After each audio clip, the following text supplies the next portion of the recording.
Claire Montgomery stormed into the maintenance hangar at dawn, her heels clicking sharply against concrete. Yesterday, her private helicopter had malfunctioned mid-flight engine failure that left her furious and grounded. Now the technician claimed it was fixed. "Who repaired it?" she demanded.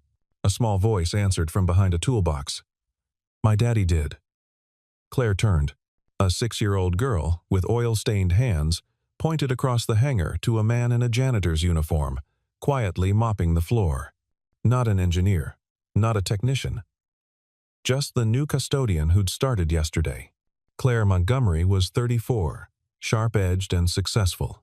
She'd built her entertainment media company from the ground up, turning it into an industry powerhouse. Money had never been her problem, connection had. She kept people at arm's length, trusting spreadsheets more than smiles. But flying was different. In the cockpit of her personal helicopter, thousands of feet above the noise of business deals and board meetings, Claire found the only peace she knew. She'd earned her pilot's license in college, back when she still believed freedom meant going higher, faster, alone. Every weekend, she flew. It was ritual. It was escape. Ethan Walker was 37 and invisible. He wore the uniform of someone the world had learned to ignore: gray coveralls, work boots worn thin, a badge that read maintenance staff. He'd been hired just 24 hours ago, assigned to clean floors at the industrial complex where Claire kept her helicopter. His resume listed no college degree, no technical skills, just short-term jobs that painted the picture of a man barely surviving. But his hands told a different story. They were careful hands, steady hands, the kind that had once built intricate machines and solved impossible problems. Beside him, almost always, was Lily. 6 years old, wild brown curls, and a mind that ran faster than her small legs could carry her. She wasn't supposed to be here. Children weren't allowed in the maintenance facility, but Ethan had no choice. Daycare was expensive. Babysitters asked questions. So Lily came to work, clutching a worn notebook filled with drawings of gears, engines, and helicopters sketched in careful detail. She sat quietly in corners, coloring diagrams of turbines while her father scrubbed floors. She never complained. She'd learned early that complaining changed nothing. Claire had noticed the girl yesterday, briefly, while arguing with mechanics about her helicopter. A small figure perched on a crate, watching everything with unnervingly intelligent eyes. Claire had dismissed her as some worker's kid, a distraction. She certainly hadn't noticed the man pushing the mop in the background. Why would she? People like Ethan were designed to be invisible. But now, standing in the hangar with early light cutting through high windows, Claire was noticing. She walked slowly toward Ethan. He didn't look up. He kept mopping, steady and methodical, as if he hadn't just been accused of something impossible. "You fixed my helicopter," Claire said. It wasn't a question. Ethan paused. "It was a simple calibration issue," he said quietly.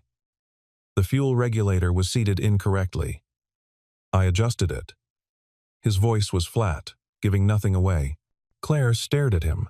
Something about his face pulled at the edges of her memory like a song she'd heard years ago and couldn't quite place.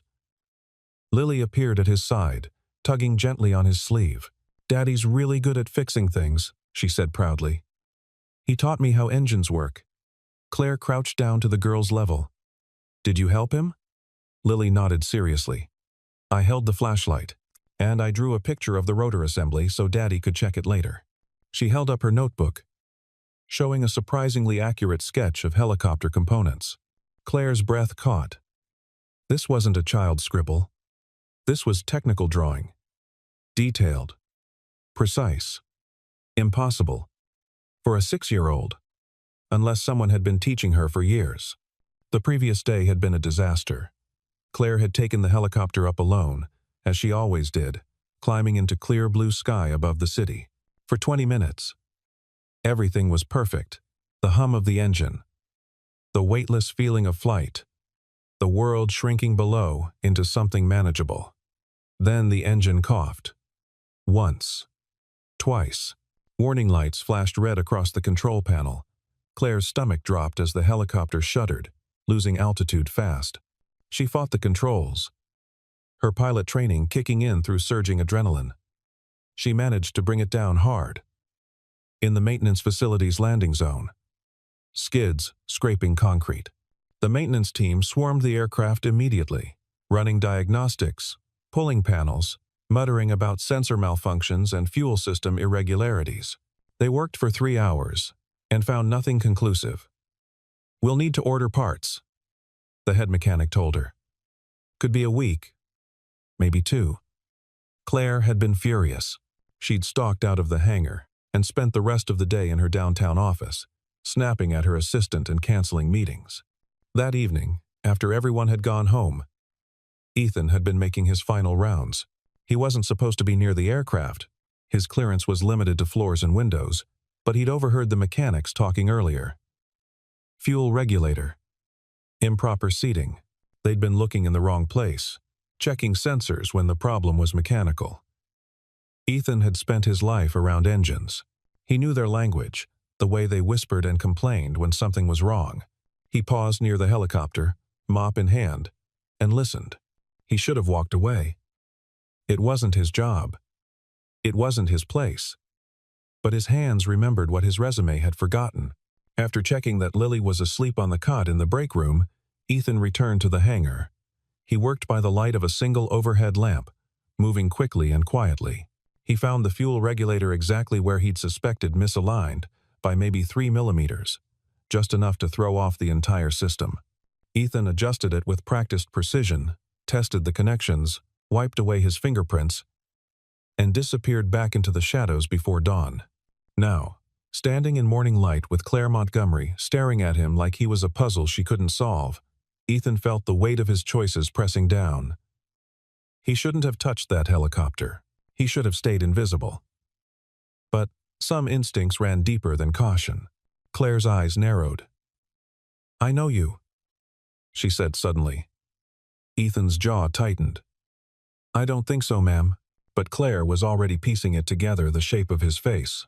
Older now, but still familiar. The way he held himself, careful and precise. "You went to Riverside Tech," she said slowly. "Engineering program. You were 3 years ahead of me." Ethan said nothing. Claire felt a chill run through her. She remembered him now. Ethan Walker. The quiet genius everyone whispered about in labs and lecture halls. The student who'd solved problems that stumped tenured professors, who'd built a functioning jet engine prototype in his junior year using scrap metal and borrowed equipment. She'd been a freshman when he was a senior, and she'd watched him from across crowded classrooms. Fascinated by someone who seemed to understand machines the way other people understood language. "What happened to you?" Claire asked. And the question came out softer than she'd intended. Ethan picked up his mop again. "Life happened," he said simply. "I needed a job. You were kind enough to hire me. That's all there is to it."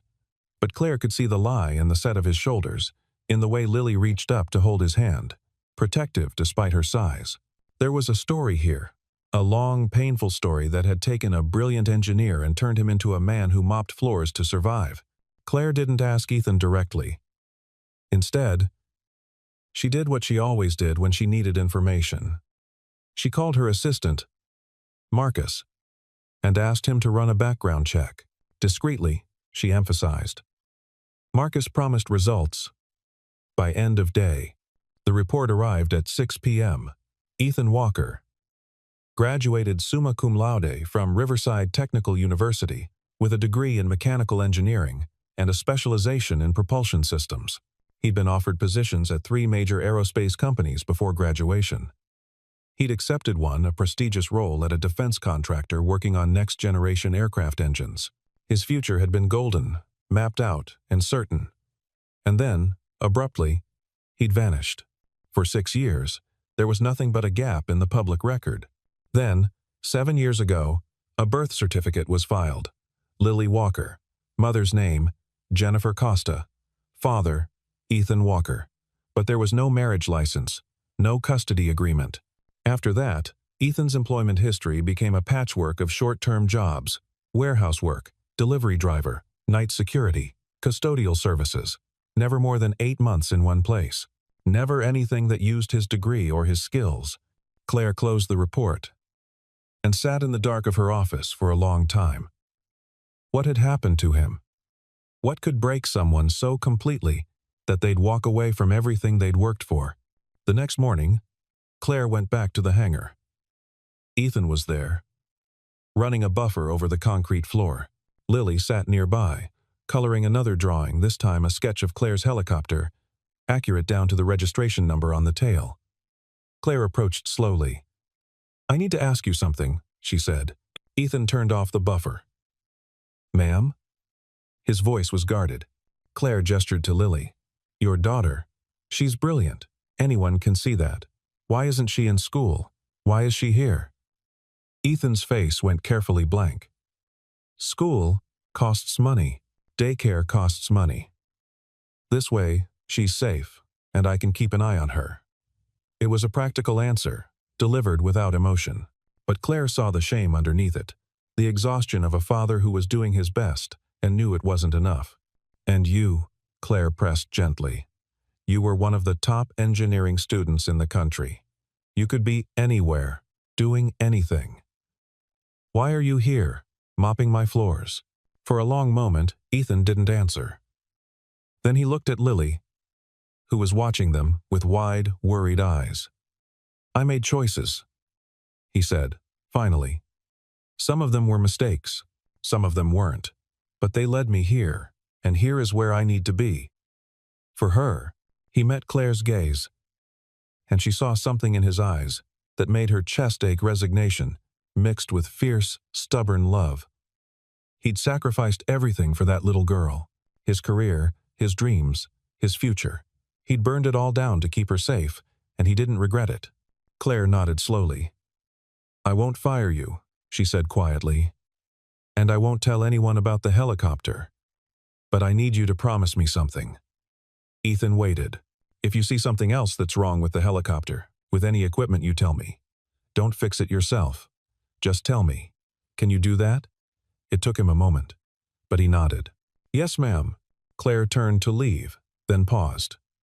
"And Ethan? Thank you. For fixing it. You probably saved my life." Over the following weeks, something shifted. Claire found reasons to visit the maintenance facility more often than necessary. She'd check on the helicopter, inspect the hangar, ask questions about safety protocols. And, somehow, inevitably, she'd end up talking to Ethan. At first, their conversations were brief and professional discussions about equipment maintenance, proper storage procedures, minor repairs. But gradually, they deepened. Lily was always there, a small presence sitting cross-legged on the floor with her notebook, listening to the adults talk. One afternoon, Claire noticed what the girl was drawing a detailed cross-section of a helicopter transmission system, labeled in careful printed letters. "Did your father teach you that?" Claire asked, crouching down beside her. Lily nodded enthusiastically. "Daddy says girls can be engineers too. He says I can fix anything if I learn how it works." Claire felt something crack open inside her chest. "Your father is right," she said softly. "You can be anything you want, Lily. Don't let anyone tell you different." That evening, after Ethan had finished his shift, Claire did something impulsive. She invited them up to the building's rooftop terrace, a private space, usually reserved for executive meetings. She had coffee brought up, and juice for Lily, and they sat together, watching the sun set over the city. Ethan was uncomfortable at first, too aware of the gulf between his custodian's uniform and Claire's tailored business suit. But Claire had a way of putting people at ease when she wanted to. "Why helicopters?" Ethan asked eventually. Claire considered the question. "Control," she said finally. "In a helicopter, everything is in your hands. You rise, you fall, you move, it's all you. When I'm up there, nothing else matters. Not the company, not the pressure, not the expectations. It's just flight." She smiled faintly. "Probably sounds ridiculous." Ethan shook his head. "No. I get it. Engines were like that for me. Once. When I was working on a problem, everything else disappeared. It was just me and the machine, trying to understand each other." "What changed?" Claire asked gently. Ethan glanced at Lily, who was leaning against his side, half asleep. She did, he said simply. Jennifer, her mother, got pregnant during my last year of grad school. It wasn't planned. We weren't in love. But when Lily was born, he paused, his throat working. Jennifer left 3 months later. Said she wasn't ready to be a mother. She signed away her parental rights and disappeared. I haven't heard from her since. Claire's chest tightened. So you raised Lily alone? Ethan nodded. The defense contractor job required 80-hour weeks, frequent travel, total commitment. I couldn't do that with an infant. So I quit. I found work that let me keep her with me, jobs with flexible hours, or night shifts, where she could sleep nearby. It wasn't glamorous, but she was safe, and she was mine, and that was enough. They sat in silence for a while, watching the city lights blink on. Claire realized she wasn't thinking about Ethan as the janitor anymore. She was thinking about him as the man she'd half admired from across campus years ago. Brilliant, focused, quietly, confident, and she was thinking about him as the father who'd given up everything for his daughter. "You're a good father," she said quietly. Ethan looked at her, surprised. "I'm doing my best." Claire smiled. "That's what makes you good." 2 weeks later, Claire made an offer. "Come flying with me," she said. "You and Lily. This Saturday. I'll show you what you fixed." Ethan hesitated. "I don't think." "Please," Claire interrupted. "Lily would love it. Wouldn't you, Lily?" The girl's eyes went wide. "Could I really go in the helicopter? For real?" Her voice was breathless with hope. Ethan looked at his daughter's face and felt his resistance crumble. "Okay," he said slowly. Saturday. Saturday arrived bright and clear. Claire met them at the hangar early. Lily was practically vibrating with excitement, bouncing on her toes, while Ethan helped Claire with the pre-flight inspection. Claire walked them through every step, explaining each check. She noticed that Ethan's hands moved with familiar confidence, that he caught details even she sometimes missed. "You've done this before," she said. Ethan shrugged. "Long time ago. I had a private pilot's license. Back in college. Let it lapse when Lily was born." They climbed into the helicopter, Claire in the pilot's seat, Ethan beside her, Lily strapped securely in the back. Claire handed the girl a child-sized headset. "Ready?" Claire asked, glancing back. Lily nodded so hard her curls bounced. Claire smiled and started the engine. The rotors began to turn, slowly at first, then faster, building until the whole aircraft vibrated with contained power. And then they were lifting, rising smooth and steady into the morning sky. Lily's gasp came through the headset, pure wonder. Below them, the city spread out in geometric patterns, streets and buildings, and parks arranging themselves into something beautiful from this height. Claire took them higher, heading out over the hills beyond the city, where the landscape opened up into rolling green dotted with oak trees. She kept the flight smooth and gentle. "Look down," she told the girl. "That's what birds see every day." They flew for an hour, tracing lazy circles over the countryside, Claire pointing out landmarks, while Lily asked 100 questions. Ethan answered the ones about how the helicopter worked, his explanations clear and patient. When they finally landed, Lily was still glowing. "That was the best thing ever," she declared, throwing her arms around Claire's waist in an impulsive hug. Claire, who wasn't used to being hugged by anyone, found herself hugging back. They went flying again the next weekend. And the weekend after that. It became a routine. Something all three of them looked forward to. Claire taught Ethan to handle the controls again, letting him take over for brief stretches. His skills came back quickly. Lily kept a logbook of their flights, noting altitude, weather conditions, and flight time with meticulous care. "I'm going to be a pilot when I grow up," she announced one day. "Just like you, Claire." On their 5th flight together, they landed in a meadow in the mountains, spreading out a picnic blanket. Lily ran through the tall grass while Ethan and Claire unpacked sandwiches. "She's happy," Ethan said quietly, watching his daughter. "I haven't seen her this happy in a long time." Claire bumped her shoulder against his. "What about you?" Ethan turned to look at her. "Yeah," he said slowly. Me too. The accident happened on a Sunday in late autumn. The weather report had called for clear skies, but mountain weather was unpredictable. They'd been flying for 40 minutes when the clouds rolled in. Thick, dark clouds that swallowed the peaks and turned the air gray and heavy. Claire frowned at the instruments. "We should head back," she said, already banking the helicopter into a turn.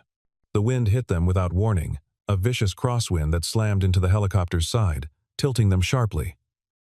Claire fought the controls, correcting for the gust, but another hit before she could stabilize, and then another, each one stronger than the last. The helicopter shuddered and spun, altitude dropping fast. Warning alarms shrieked in the cockpit. "Hold on!" Claire shouted. They were losing too much altitude too quickly. Claire could see trees rushing up, branches reaching like grasping fingers. She pulled back on the collective, trying to arrest their descent, but the wind was too strong. They were going down. "Brace for impact," she yelled. And then they hit. The helicopter crashed through the canopy, branches snapping, metal screaming. The impact threw them forward against their restraints. And then, mercifully, they stopped moving. For a moment, there was only silence, and the smell of aviation fuel. Then, Ethan's voice, hoarse and panicked. "Lily? Lily? Answer me!" Claire turned, dazed, to see Ethan ripping off his restraints and climbing into the back seat. Lily was slumped against her harness, eyes closed, a trickle of blood running down her temple. "She's breathing," Ethan said, his voice shaking. "But she's not waking up." Claire's pilot training kicked in. "We need to get out, now." The fuel tank could rupture. She forced her door open and half fell onto the forest floor. Her left arm screamed with pain. Ethan was already lifting Lily out, cradling her carefully against his chest. Claire could see now that the girl's leg was bent at a wrong angle, that there was too much blood soaking through her jeans. Broken femur. Internal. Bleeding. Possible. "Put her down here," Claire said, pulling off her jacket to make a cushion. Ethan lowered Lily onto it, his hands trembling. "We need to call for help." Claire was already dialing, but there was no signal. "We're going to have to hike out," she said. "Or I am. You stay with her." Ethan shook his head. "I'm not leaving her." Claire grabbed his shoulders, forcing him to look at her. "Ethan, listen to me. I can hike faster alone. I'll get to high ground, find a signal, call for rescue. You stay here with Lily. Keep pressure on that wound. Keep her warm. I'll be back, I promise." She didn't wait for him to argue. Claire took off running through the forest, ignoring the pain in her arm, her twisted ankle, the cuts on her face. She climbed, scrambling over fallen logs and through underbrush, fighting her way uphill until her lungs burned. Finally, on a rocky outcrop, her phone found one bar of signal. She called 911, gave their approximate coordinates, described Lily's injuries. The operator said rescue was on the way. Estimated time 45 minutes. Claire thanked her and ran back down. When she reached the crash site, Ethan was bent over Lily, talking to her in a low, steady voice, even though the girl couldn't hear him. "You're going to be okay, baby. Help is coming. Just hold on." His face was wet with tears. Claire knelt beside him and pulled him into her arms. He collapsed against her, sobbing. "I can't lose her," he choked out. "She's everything." Claire held him tighter. "You won't lose her. I promise you won't. She's strong, just like her father." The rescue helicopter arrived 38 minutes later. Paramedics stabilized Lily, splinting her leg, starting an IV, loading her onto a stretcher. Ethan climbed into the medical helicopter with her, never letting go of her small hand.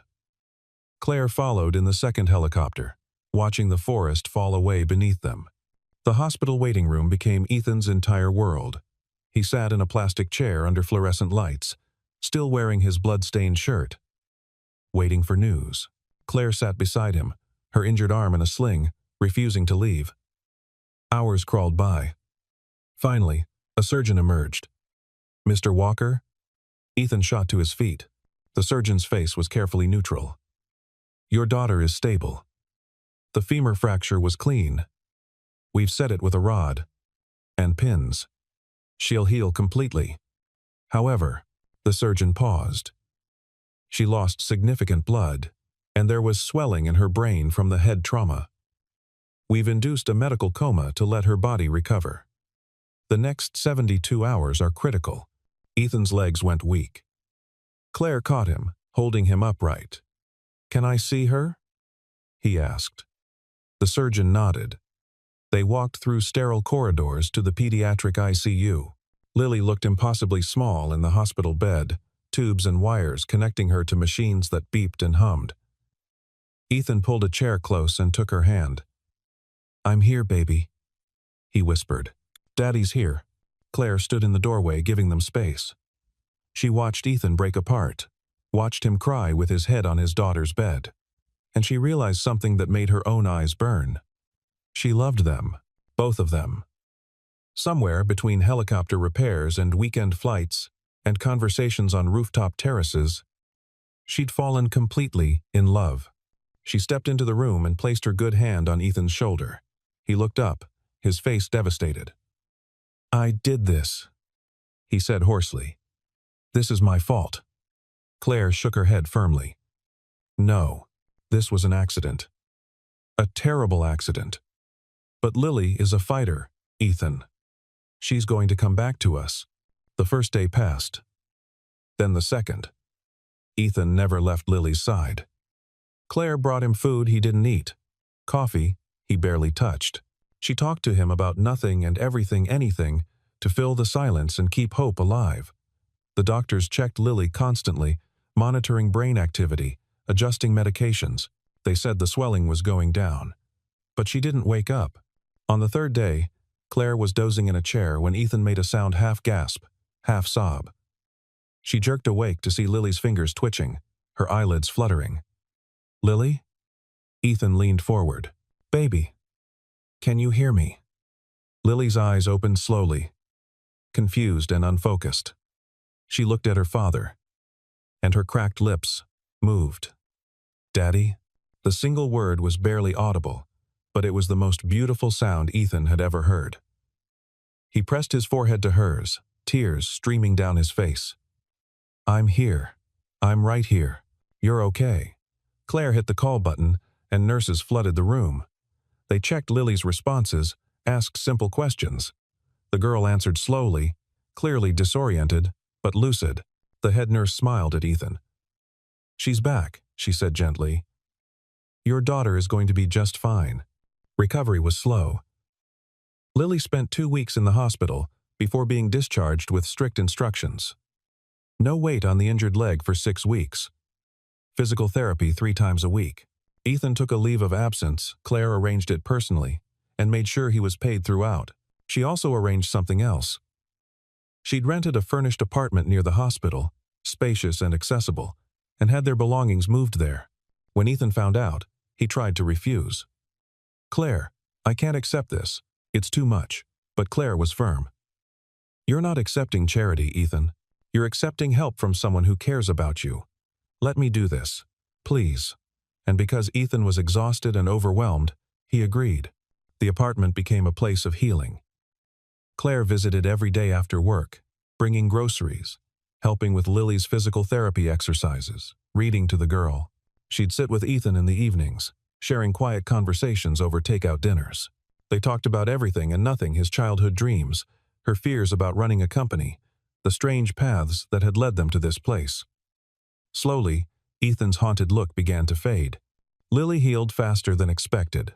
By week 4, she was using crutches, hobbling around with determination.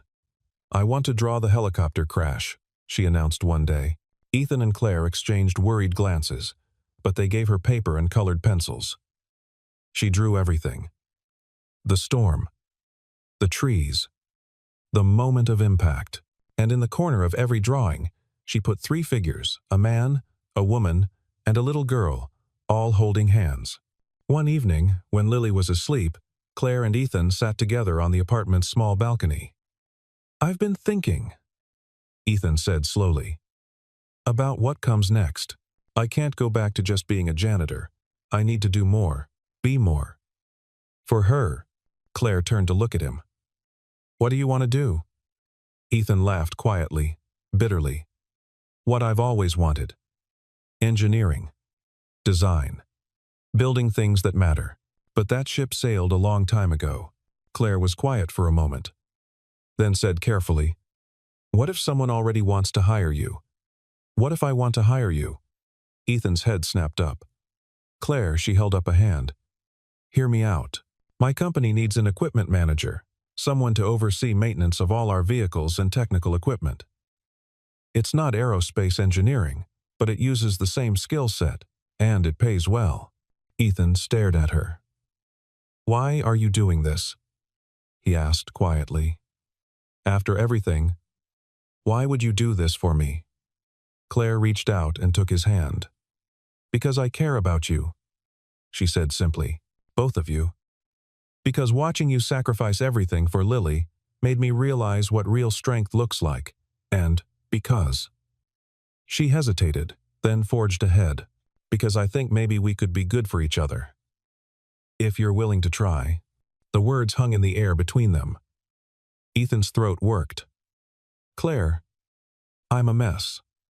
I'm a single father, with a mountain of baggage. You deserve someone who has their act together. Claire laughed gently. Ethan, I'm a workaholic CEO who uses helicopters to run away from emotions and hasn't had a real relationship in 6 years. I think we're about equally messy. She squeezed his hand. I'm not asking you to be perfect. I'm just asking if you want to see where this goes. Ethan looked at her and saw something that made his damaged heart skip. She was serious. She meant every word. This powerful woman, who could have anyone, wanted him. Wanted Lily too. Okay, he said, his voice rough. Okay. Let's see where this goes. Claire smiled, and it transformed her face. She leaned in and kissed him soft and careful. A promise rather than a demand. And Ethan kissed her back, letting himself hope for the first time in years. Lily's 7th birthday fell on a Saturday in spring, 3 months after the accident. She'd been cleared by her doctors, the cast removed. Her leg healed, except for a thin scar she wore with pride. It's my adventure mark, she told anyone who asked. Claire had insisted on planning the party, and she'd gone all out. They held it at the hangar decorated with streamers and balloons, with a huge cake shaped like a helicopter. Claire had invited children from the local elementary school and arranged for a helicopter tour company to give short rides. Lily was incandescent with joy, racing around, showing off the helicopter to her new friends. Ethan stood back, watching his daughter be simply, gloriously happy. You did this, he said to Claire. She shook her head. We did this. Together. She slipped her hand into his, and he held on tight. As the sun began to set and parents started collecting children, Ethan pulled Claire aside. I need to tell you something, he said. His voice was serious. Claire felt a flutter of worry. Okay? Ethan took a breath. I spent 6 years being afraid. Afraid I wasn't good enough to be the father Lily deserved. I gave up on everything else because I was convinced that was what being a good parent meant: sacrifice and suffering. He paused. But watching her today, seeing her this happy, I realize I was wrong. Being a good parent doesn't mean giving up on yourself. It means building a life your child can be proud of. He turned back to her, and the look in his eyes made her breath catch. You didn't just save Lily's life that day, Claire. You saved mine too. You reminded me who I used to be, who I could still be. He reached into his pocket and pulled out a small box. Claire's heart stopped. I know it's fast. I know it's crazy. But I spent 6 years running from everything good because I was afraid of losing it. I don't want to run anymore. I don't want to waste any more time being afraid. He opened the box. Inside was a simple ring, a thin band of gold with a small, perfect diamond. Will you marry me? Ethan asked. Will you be part of this weird, complicated, beautiful life we're building? Will you be Lily's mother? And my wife? And my co-pilot? In everything that comes next? His voice cracked. I love you, Claire.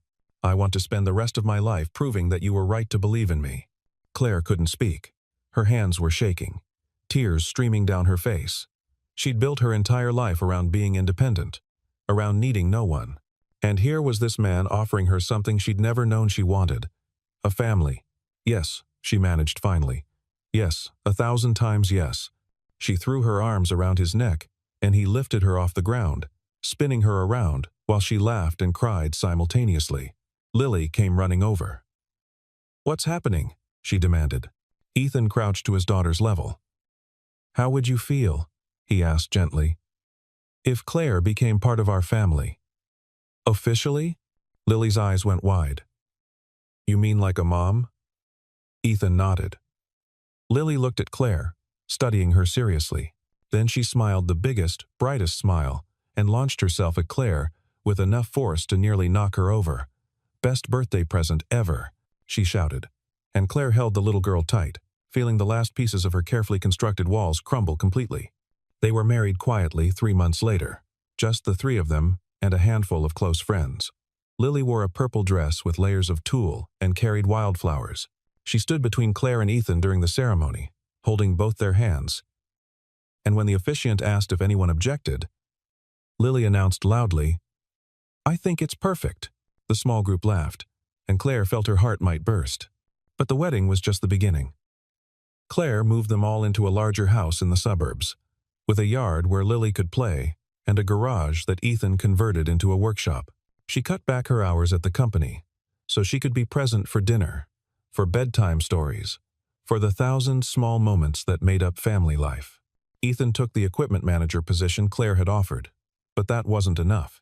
In his spare time, he started designing again, drawing up plans for a new type of lightweight helicopter engine, writing papers on propulsion efficiency. Claire encouraged him, reading his drafts, asking questions, pushing him to reach out to his old colleagues. Slowly, tentatively, Ethan began to reclaim the career he'd abandoned. And then Claire had an idea. What if we started something? She said one evening. A program for kids like Lily kids, who are interested in aviation and engineering, but don't have access to that world. We could teach them the basics, show them that these careers are possible. Ethan looked at her, intrigued. Like a mentorship program? Claire nodded. More than that. A full educational initiative. Hands-on workshops, flight lessons for older kids, partnerships with schools. We could use my company's resources and your expertise. Call it. She paused. Skyhope. The name resonated. Skyhope, a program dedicated to lifting up kids who'd been told their dreams were impossible. They spent months developing the curriculum, securing funding, finding a facility. Claire donated the hangar where they'd first met, converting it into a combination classroom, workshop, and flight training center. Ethan designed the courses, breaking down complex engineering concepts into lessons that elementary students could grasp. Lily naturally became their first student and most enthusiastic advocate. The program launched on a crisp fall morning, with 30 children registered. They came from all over the city, kids from underfunded schools, kids from immigrant families, kids who'd never even been on an airplane. Ethan welcomed them with patient enthusiasm, and Claire watched him teach with a pride that made her eyes sting. This was what he'd been meant to do all along. Lily thrived in the program, taking on the unofficial role of teaching assistant. At 7 years old, she was explaining basic aerodynamics to her peers, helping younger children build model planes. The other kids looked up to her not because she was the founder's daughter, but because her passion was genuine and infectious. I'm going to be an aerospace engineer, she told anyone who asked. I'm going to design helicopters that never crash. 4 years after the helicopter crash, on a golden afternoon in late summer, Claire stood in the hangar that had become Skyhope's heart. The space was full of children, 50 of them now, ranging from 6 to 16, all working on various projects. Some were building model aircraft. Others were studying navigation charts. A group of teenagers was working on a real helicopter engine under Ethan's supervision. Lily, now 10, was teaching a class of younger children about lift and thrust, using drawings she'd created herself. She looked so much like Ethan, the same intense focus, the same careful hands, but she had Claire's confidence. Claire felt a surge of maternal pride so strong it was almost painful. This brilliant, compassionate child was hers now, officially and completely. Ethan came up beside her, slipping an arm around her waist. He was 41 now, with a few gray threads in his dark hair, but he looked younger than he had that first day in the hangar. The weight of exhaustion and despair had lifted, replaced by purpose and contentment. "What are you thinking about?" he asked softly. Claire leaned into him. "How far we've come. How impossible this would have seemed 5 years ago." Ethan kissed her temple. "You know what I was thinking? That day, you asked me who fixed your helicopter. I was terrified you'd fire me. I thought my life was over." He laughed quietly. "Turns out, it was just beginning." Claire turned to face him fully. "Mine, too.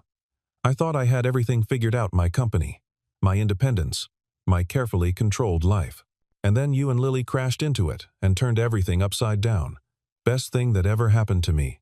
Lily noticed them watching and waved enthusiastically before returning to her lesson. Claire waved back, her heart full. "Should we tell her?" Ethan asked. Claire bit her lip, then nodded. "They've been keeping a secret for 2 weeks. Let's wait until we get home." That evening, after dinner, they sat together in the living room, the three of them on the couch, Lily sandwiched between her parents. "We have something to tell you," Claire said, taking Lily's hand. The girl looked between them, curious. "What?" Ethan and Claire exchanged a glance. "You're going to be a big sister," Claire said. "We're having a baby." For a moment, Lily just stared. Then her face split into the most radiant smile. "Really? A real baby?" Claire nodded, laughing. "Really real. Due in about 6 months." Lily threw her arms around Claire's neck.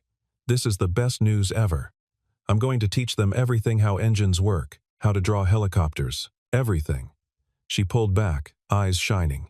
"Can we name them after an aircraft?" Ethan groaned, while Claire laughed.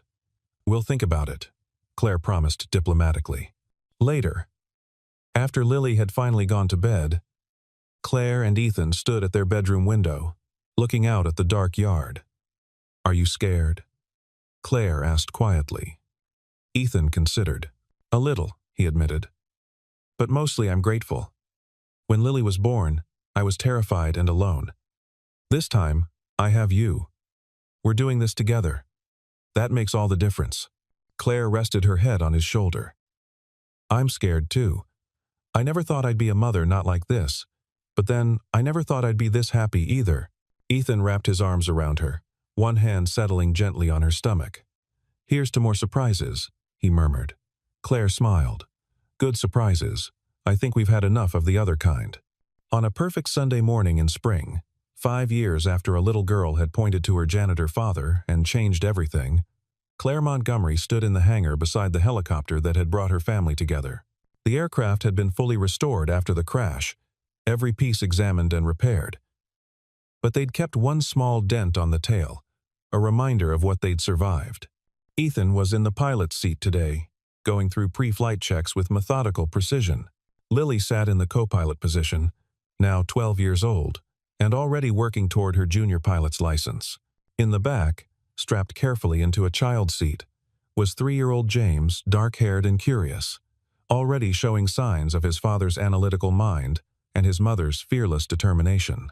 Claire climbed in beside James, buckling herself in and pulling on her headset. "Everyone ready?" Ethan asked over the comm. A chorus of ready came back. Lily confident, James excited, Claire content. Ethan started the engine, and the familiar sound filled the air.